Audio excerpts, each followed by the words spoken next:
이번 주 굉장히 많이 더웠죠. 또는 꿉꿉한 날씨도 있었고 또한 떼약볕이 있었던 날씨도 있었는데 어떻게 보면 많이 지치는 날씨였던 것 같아요. 목사님도 굉장히 이번 주는 지난주는 굉장히 피곤하고 힘들었던 것 같습니다. 이유는 왜일까요? 우리 지난주에 뭐가 있었을까? 특별 새벽 기도에 있는 건 알고 있죠? 그런데 그때 친구들은 별로 없던 것 같아요. 여러분들 새벽을 깨우는 게 그렇게 쉬운 건 아니지만 여러분들이 하나님 앞에 여러분들이 하나님의 자녀다, 백성이다라고 믿는다라고 하면 여러분들이 시간을 쪼개어서 또한 남는 시간에 하나님을 찾는 게 아니라 여러분들의 시간을 쪼개어서 하나님을 찾고 하나님께로 나아가야 합니다. 그래야지만 저와 여러분들이 하나님의 백성으로 예수 그리스도의 제자로서 이 땅에서 살아갈 수 있는 힘과 능력과 지혜가 주어질 줄 믿습니다. 우리는 다른 사람들과 다르게 하나님을 믿는 그리스도인입니다. 그리스도인이기에 우리는 다른 사람들과 다르게 행동하고 다르게 말하고 다르게 생각해야 하는 것이 우리이기 때문에 그러기 위해서는 언제나 하나님과 동행하는 삶이, 하나님을 의지하는 삶이 우리 가운데 있어야 합니다. 여러분들이 그래서 일주일에 3 동안 그냥 주일에 드려지는 예배 딱 하고 1시간 딱 드리고 돌아가는 게 아니라 여러분들의 일상생활 가운데 하나님의 말씀을 묵상하고 하나님께 기도하며 하나님과 날마다 동행하는 삶을 살아가는 저와 여러분 우리 동현교회 우리 모든 공동체가 되기를 주님의 이름으로 축복합니다.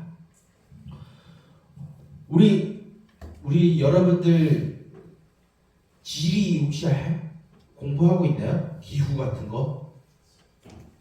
고등학교 친구들 혹시 한국지리 하는 사람? 없어요? 없어요? 우리나라 기후를 보게 되면 7월부터 9월까지 뭐가 오나요? 네, 장마와 함께 뭐가 오죠? 여름은 당연히 있죠. 네, 태풍이 옵니다. 태풍이 오게 되면 어떤 일이 벌어질까요? 물론 태풍마다 이제 성향이 다르기 때문에 비를 많이 내는 태풍이 있고 바람이 부는 태풍이 있어요. 두 개가 다 섞이는 이제 메가 타이푼이 오기도 하는데 태풍이 우리나라에 상륙을 하게 되면 어떤 일이 벌어질까요? 옛날에 목사님이 이제 여러분들보다 조금 어렸을 때 매미라는 태풍이 왔었는데 그 매미가 우리나라를 굉장히 쑥대밭으로 만들어놨습니다. 뿐만 아니라 굉장히 강력한 태풍들이 오게 되면 농작물들이 이제 파괴됩니다. 목사님이 어렸을 때 몰랐는데 만약에 그렇게 농작물들이 훼손이 많이 되잖아요. 과일값이 팍 올라요. 여러분들 아직 모르죠? 채소값이 팍 올라요. 여러분들 그렇게 되면은 부모님들이 조금 이제 근심에 쌓이게 됩니다. 여러분들 기억하시기를 바라요. 태풍이 오면은 상당히 물적, 재물적 피해가 많이 생기게 됩니다. 도시 같은 경우에 이제 태풍이 올라오게 되면 어떤 일이 벌어지냐면 약한 간판 같은 것들은 바람에 날려 이제 떠나가게 돼요. 그것을 자칫하면 사람이 다치기도 하고 물건이 다치기도 하고 건물이 훼손되기도 하고 자동차가 이제 파손되기도 합니다. 굉장히 많이 훼손이 되어요. 인간이 만들어 놓은 것은 굉장히 파괴가 많이 되는데 태풍이 오게 되면은 한 가지 이점이 있습니다. 뭐가 있을까요? 굉장히 지리 공부하는 것 같은데 태풍이 올라오게 되면 어떤 일이 벌어지냐면 바다에는 적조라는 게 있어요. 이 태풍이 올라오면 이 적조가 완화되는 효과가 일어나고요. 강에는 녹조가 일어나는데 이 녹조가 완화되는 일들이 벌어지게 됩니다. 그래서 어떻게 되냐면 녹조나 이제 적조가 벌어지게 되면 바다에 있는 생물들이 많이 죽어요. 그런데 이 태풍이 올라오게 되면은 이 적조나 녹조를 이제 완화시켜서 어장들, 이 물고기들이 바닷속에 있는 이 생물들이 생명력을 갖게 되고 또한 이제 번식을 하는 일들이 벌어지게 됩니다. 이 태풍 위에서는 이 땅이나 여기에서 굉장히 어수선하고 지저분해지고 피해가 많이 생기는데 바닷속에서는 회생이 일어나고 변화가 일어나고 회복이 일어나게 돼요. 태풍이라는 것이 이런 양면성을 갖고 있습니다. 이렇게 우리가 살아가는 이 지구상에 이 태풍뿐만 아니라 뭐 사이클론도 있고 뭐 허리케인도 있고 다양한 것들이 있는데 이런 것들로 인해서 생태계가 보존이 되고 생태계가 회복이 되는 것들이 바로 이 태풍으로 인해서 돼요. 이런 것처럼 오늘 우리가 말씀을 보게 되면 유다라고 하는 한 민족의 그리고 오늘 성경에 등장하는 느헤미야라고 하는 사람 가운데 한 가지 큰 태풍이 지나가는 것을 우리는 볼 수 있습니다. 오늘 말씀을 보게 되면 느헤미야라고 하는 한 사람이 등장하게 됩니다. 이 사람의 출신은 어디냐면은 태어난 곳이 페르시아에서 태어났어요. 그런데 민족은 어느 민족이냐라고 하면 유다 사람입니다. 유다 사람이지만 페르시아에서 태어난 유다 사람이에요. 쉽게 말하면 미국에서 태어난 한국인이라고 보면 돼요. 그러면 미국계 미국인이라고 하죠. 쉽게 말해서 유다계 페르시아인이 바로 오늘 우리가 읽은 이 느헤미야라고 하는 사람입니다. 이 느헤미야라고 하는 사람이 어떤 일을 치게 되냐면 이 사람이 살고 있는 곳은 페르시아의 수도라고 하는 수산 궁전에서 살고 있는 사람이 바로 이 느헤미야라는 사람이었어요. 근데 이 느헤미야는 자신이 어떤 민족인지 알았어요.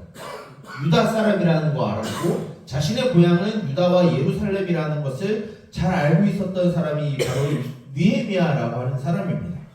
근데 이 느헤미야가 항상 고국을 생각했다가 어느 날 하난이라고 하는 어떤 사람이 이제 유다에서 이제 페르시아 수사로 돌아온 사람이 있었어요. 이 사람은 유다인 같은 동포였어요. 이 사람에게 느헤미야가 물어봅니다. 우리의 고향, 우리의 땅, 저 유다와 예루살렘의 형편이 지금 어떻습니까? 라고 이제 하나님에게 물어보게 됩니다. 그런데 굉장히 충격적인 소식이 들려요. 어떤 일이냐면 예루살렘의 성벽이 무너졌고요. 성문이 불탔고요. 거기 살고 있는 유다 사람들이 주변 사람들에게 모욕을 당하고 수치를 당하고 능욕을 당하고 있어요 라는 소식을 듣게 됩니다. 이 이야기를 들은 느헤미야는 두 가지의 기도의 제목을 두고 바로 하나님 앞에 기도를 해요. 어떻게 하나님께 기도하냐면 그냥 단순히 그냥 우리 의자에 앉아서 딱 그냥 앉아서 고상하게 손목 모으고 하나님 아버지 이렇게 기도하지 않아요. 그 자리에서 바로 울고 금식하고 하나님 앞에 나아가서 수일 동안 울며 금식하고 기도했다라고 오늘 말씀에 나오고 있어요. 금식하는 게 뭐가 중요한데? 라고 여러분들이 생각할 거예요. 금식은 간헐적 단식을 이야기하지 않습니다. 물과 음식을 다 먹지 않는 걸 의미해요. 이것은 무엇을 의미하냐면 자신의 생명을 하나님께 걸고 기도한다라는 거예요. 무엇을 두고 이 느헤미야가 하나님께 기도하는 것일까요? 이 느헤미야를 잘 보게 되면은 앞으로나 오늘 말씀을 잘 보면 느헤미야는 그럴 걱정을 할 필요가 없는 사람이에요. 출신이 어디라 그랬죠? 페르시아에서 태어난 유다 사람이에요. 오늘날로 말하면 미국에서 태어난 한국인이에요. 페르시아에 사는 사람이고 더군다나 궁전에서 일을 하던 사람이에요. 성공이 보장된 사람이에요. 돈도 많았을 거예요. 근데 이 사람의 시선이 지금 어디가 있죠? 페르시아 수산궁, 자신이 살고 있는 페르시아와 궁전이 아니라 자신의 아버지와 할아버지가 살았었던, 어머니와 할머니가 살았었던 그 고향 유다와 예루살렘을 향해서 이 사람의 시선이 향하고 있었어요. 그런데 들려왔던 소식은 무엇이죠? 유다와 예루살렘이 엉망진창이 되었다는 소식을 듣고 눈물을 흘리며 금식하고 기도하고 있어요. 그러면서 기도하는 내용은 두 가지가 있습니다. 하나는 자신의 민족, 아버지와 어머니와 할아버지와 할머니의 죄를 하나님 앞에 자복해요. 우리의 조상이, 우리의 민족이 하나님의 말씀을 듣지 않고 우상 숭배하고 정의와 공의를 행하지 않고 약한 자들을 괴롭히며 하나님의 말씀을 어기고 이 땅 가운데 하나님과 전혀 상관없는 삶을 살았습니다 라고 죄를 자복하고 회개하는 기도를 해요. 근데 그것으로 끝나는 것이 아니라 두 번째 기도의 제목이 있는데, 하나님, 지금 이 땅 가운데 하나님의 말씀을 듣고 지키는 유다 사람들이 있어요. 하나님 예전에 모세를 통해서 주신 말씀 가운데 하나님의 말씀을 듣고 그 계명을 지키는 자들이 있다라고 하면 세상 끝에 있다 할지라도 하나님 다시 돌아오게 하신다라고 말씀하셨잖아요. 이제 그 기도를 들어주시고 저 땅에서 무너진 성벽과 성문이 회복이 되고 하나님의 백성들이 다시 회복될 수 있도록 도와주세요 기도를 하게 됩니다. 이 기도를 마친 후에 오늘 마지막 11절의 말씀 보게 되면 희한한 구절이 하나 어구가 등장하게 됩니다. 무엇이냐면, 이런 기도를 하고 난 뒤에 이 수산 궁에 페르시아 궁전에 살고 있었던 이 느헤미야에게 직책이 하나 맡겨지게 되는데, 그게 술 맡은 관원이 돼요. 술 맡은 관원이 된다라고 하는 것은 왕이 마셔야 되는 음료를 직접 만들고 바치는 사람이 술 맡은 관원이에요. 조금 더 쉽게 얘기하자면 대통령은 왕이 아니지만 대통령에게 콜라와 사이다와 포도주스를 이제 가져다 주는 사람이 이 술 맡은 관원이라는 거야. 한 나라의 왕에게 음식을 갖다 바친다라고 하는 것은 그냥 단순한 것이 아니에요. 왕의 신임을 받는 사람이고 성공한 사람이고 상당한 권력을 갖고 있는 사람이에요. 그런데 느헤미야는 오늘 느헤미야의 기도를 잘 보면, 하나님, 내가 성공하게 해주세요. 내가 잘되게 해주세요. 내가 이 세상을 호령할 수 있는 권력을 주세요. 나에게 돈을 많이 주세요. 나의 명성이 높아지게 해주세요 라고 기도를 안 해요. 어떤 기도를 하냐면, 하나님, 나의 무너졌던 저 고향 땅, 하나님이 다스리던 저 땅, 그리고 하나님의 백성들이 회복되게 해주세요라는 기도를 합니다. 하나님의 나라가 회복되게 해주세요라고 기도를 해요. 그 결과가 하나님이 뭘 허락했냐면, 술 맡은 관원이 되는 길로 하나님이 인도해 주세요. 하나님이 성공하게 해주신 걸까요? 하나님이 그 기도를 들으시고 난 다음에 이 느헤미야에게 돈과 명성과 권력을 주신 걸까요? 그게 아니에요. 이 느헤미야 성경을 쭉 읽어보게 되면 이 느헤미야가 술 맡은 관원이 된 이후에 어떤 일이 벌어지냐면, 이제 왕 앞에 서는 사람이 됩니다. 그 왕에게 허락을 구해서 이제 느헤미야가 유다 사람들을 이끌고 유다와 예루살렘 땅으로 돌아가서 성벽과 성문을 다시 재건하는 일을 해요. 술 맡은 관원이 된 것은 그냥 단순히 성공한 게 아니에요. 권력자가 된 게 아니에요. 무엇이 된 거냐면, 하나님이 이 느헤미야의 기도를 들으시고 유다와 하나님의 나라를 회복하시는 통로로서 하나님이 술 맡은 관원이 되도록 느헤미야에게 인도해 주신 거예요. 그런데 많은 사람들이 이것을 보면, 느헤미야가 기도를 했더니 술 맡은 관원, 하나님 높은 지위를 갖게 됐어. 우리도 하나님 앞에 기도하면 하나님이 우리의 지위를 높아주게 해주시고 우리의 돈을 많게 해주시고 우리의 명성이 높게 해주시고 우리에게 권력을 주게 하실 거야 라고 잘못 착각하는 사람들이 있어요. 하나님이 느헤미야에게 술 맡은 관원이 되게 하신 것은 그를 성공하게 하신 게 아니에요. 그 직책을 통해서 하나님의 나라가 회복될 수 있게 하신 거예요. 오늘의 제목이 우리와 세상을 회복시키시는 하나님입니다. 우리의 시선은 여전히 내가 이 땅에서 잘 먹고 잘 살고 성공하고 돈 많이 벌고 인기를 얻고 권력을 누리는 것이 우리 이 세상에서 살아가는 사람들의 법칙이고, 여전히 하나님을 믿는다라고 말하지만 이 자리에 있는 우리들의 마음속에 이것이 계속해서 자리 잡고 있어요. 그럼 우리들에게 하나님은 무엇을 말씀하시냐면, 내가 원하는 기도는 그게 아니야 라고 하는, 내가 원하는 건 그 길이 아니야 라고 말씀을 하세요. 하나님이 원하시는 건 뭐냐면, 하나님과의 관계가 깨어진 우리가 회복되어지길 원해요. 우리 마음 가운데 여전히 많은 돈을 원하고 사람들에게 얻는 인정을 원하고 좋은 대학을 원하고 성적을 받는 걸 원하고 상당한 지위에 올라가는 것이 우리의 시선이에요. 그런데 하나님은 그거에 별로 관심이 없으세요. 하나님의 관심은 뭐냐면, 하나님이 여러분들과 관계를 맺기를 원하시고 그 관계를 맺는 여러분들을 통해서 불의와 불공평과 불법이 만연한 이 땅 가운데 하나님의 나라가 세워지기를 원하는 게 하나님의 생각이고 하나님의 뜻이에요.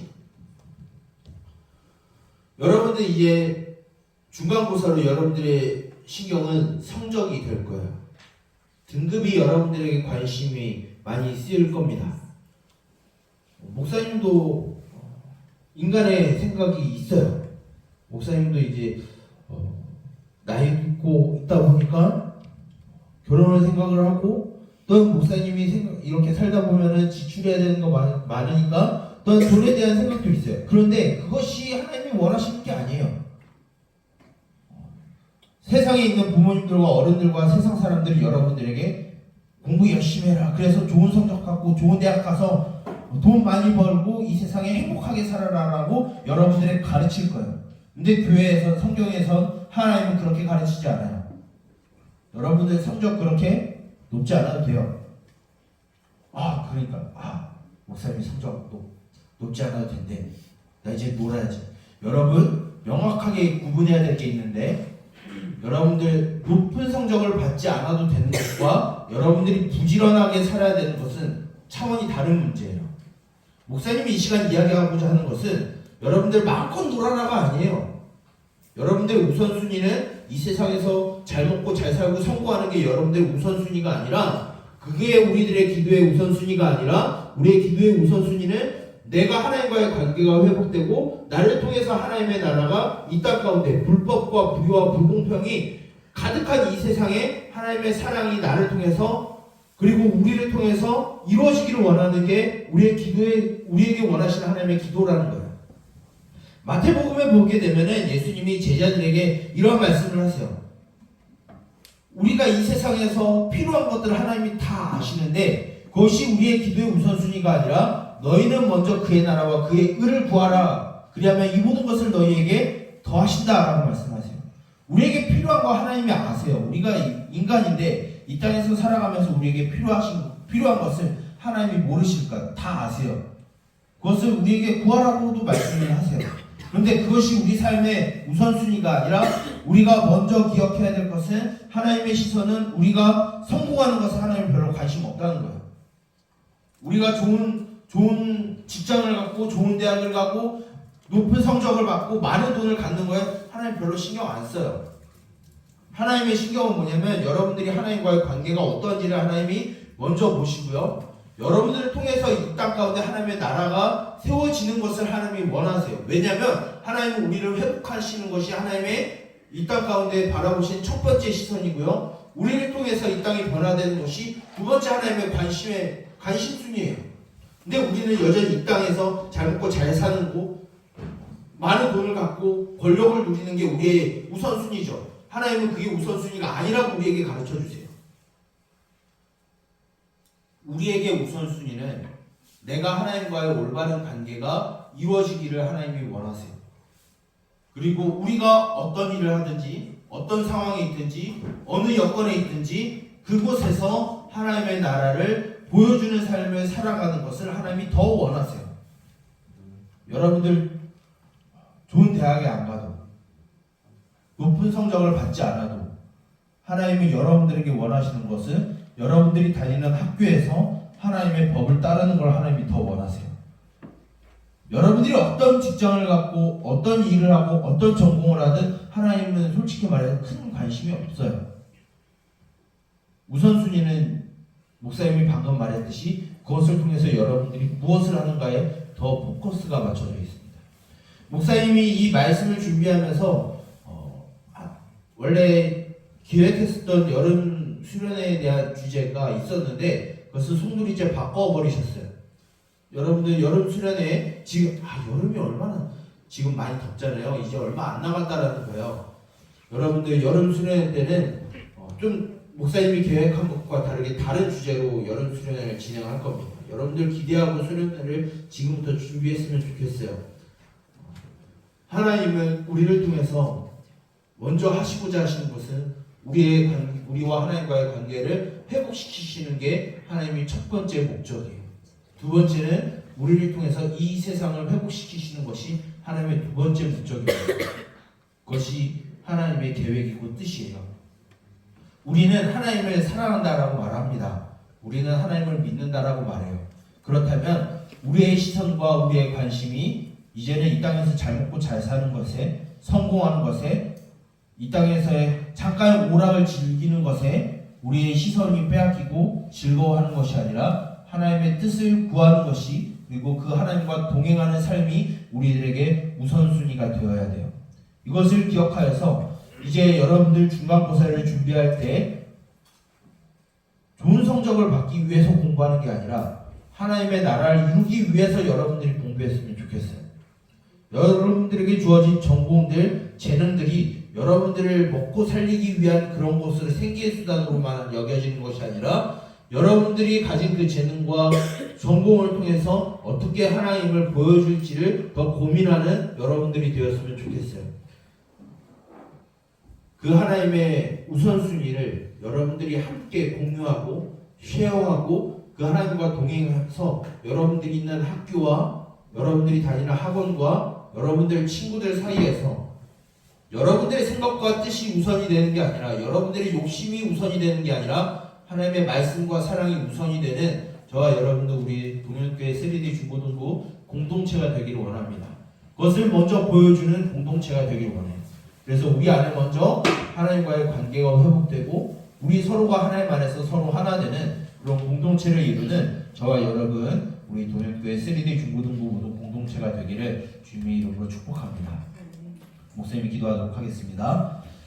살아계신 주님, 우리를 회복시키시기를 원하며 우리를 치료하시기를 원하시는 주님, 우리가 살아가는 이 세상 가운데 때로는 돈의 폭풍과 또한 성적의 태풍과 또한 명예와 인기라고 하는 그 파도가 우리를 덮칠 때가 있음을 주여 고백합니다. 그러나 그것에 우리가 연연해하지 않고 두려워하지 아니하고 우리를 회복시키시기를 원하시며 이 세상을 우리를 통해서 회복시키시기를 원하는 그 하나님의 시선을 우리가 공유할 수 있게 하여 주시옵소서.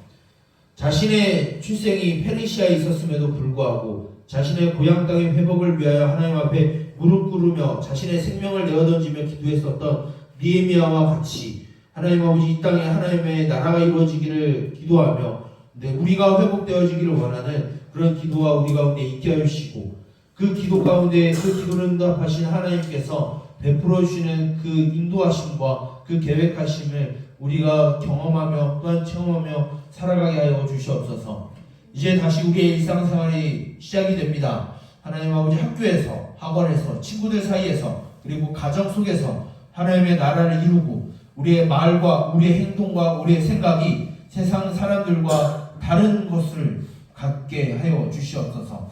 거룩한 삶이 있게 하여 주시옵소서. 이 모든 것을 예수 그리스도의 이름으로 기도드립니다. 아멘.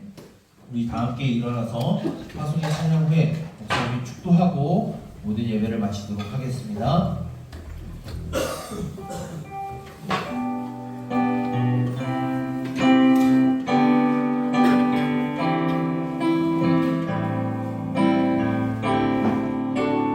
이곳에 임하신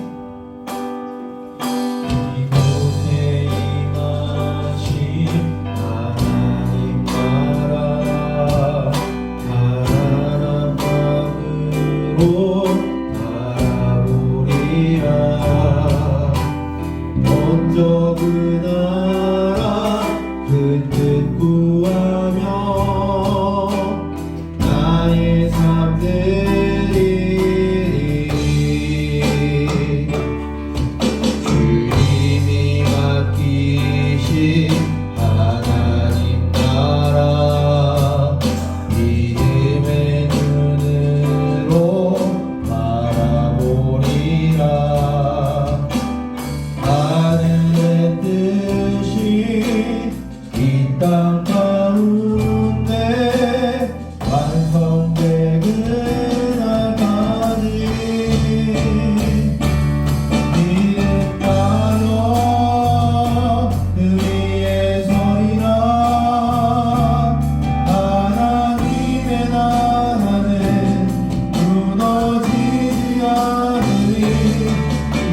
여호와는 그의 얼굴을 내게 비추사 은혜 베푸시기를 원하며 여호와는 그의 얼굴을 내게로 향하여 드사 평강 주시기를 원하노라.